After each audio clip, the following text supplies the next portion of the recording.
প্রতি বছরের মতো এবারও বইমেলায় আবার বই বেরিয়েছে। এই বইয়ের নাম হচ্ছে সাংবাদিক সাংঘাতিক। এটা প্রকাশ করেছে কালো, আর পাওয়া যাচ্ছে ঢাকা রিপোর্টার্স সিরিজে বাংলা একাডেমি মাঠের ৭৩ নম্বর স্টল। প্রশ্ন উঠতেই পারে যে সাংবাদিক সাংঘাতিক কেন? সাংবাদিক একটা নোবেল প্রফেশন, এর সঙ্গে সাংঘাতিক শব্দটা কেন? এই শব্দটা কিন্তু হরহামেশাই উচ্চারিত হয়, সাংবাদিক সাংঘাতিক, সাংঘাতিক সাংবাদিক।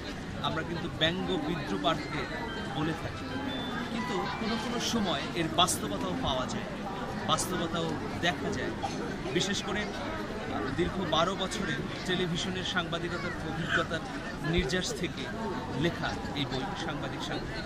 সেখানে এই সমাজের প্রচলিত নানা অসঙ্গতি, অনিয়ম, সাংবাদিকতা করতে গিয়ে ঘাত, পতন, উত্থান, নানা বাক প্রতিবাদ এবং নানা কর্দমাক্ত জায়গা যে আমি দেখেছি সেটাই প্রকাশ করার চেষ্টা করেছি।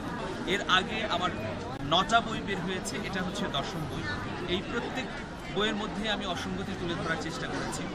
আমার প্রথম বইয়ের নাম হচ্ছে সুর সঞ্চারী, এরপরে ইবলিশ, এরপর ব্লাডি জার্নালিস্ট। এটাও জার্নালিজমের খানিক অসঙ্গতি নিয়েই লেখা। বিশ্ববিদ্যালয়ের কতিপয় স্টুপিড শিক্ষক, বঙ্গবীর এক্সপ্রেস, জনচাকর, খবরের ফেরিওয়ালা, মুখোশ পরা মুখ, এবং এবার বের হলো সাংবাদিক সাংঘাতিক। এটা অবশ্যই ভালো লাগবে যারা সাংবাদিকতাকে ক্রিটিক করেন বা যারা সাংবাদিকতাকে প্রিফার করেন, উভয় শ্রেণীর জন্যই খুব ভালো, পছন্দের, পড়ার মতো একটা বই হবে।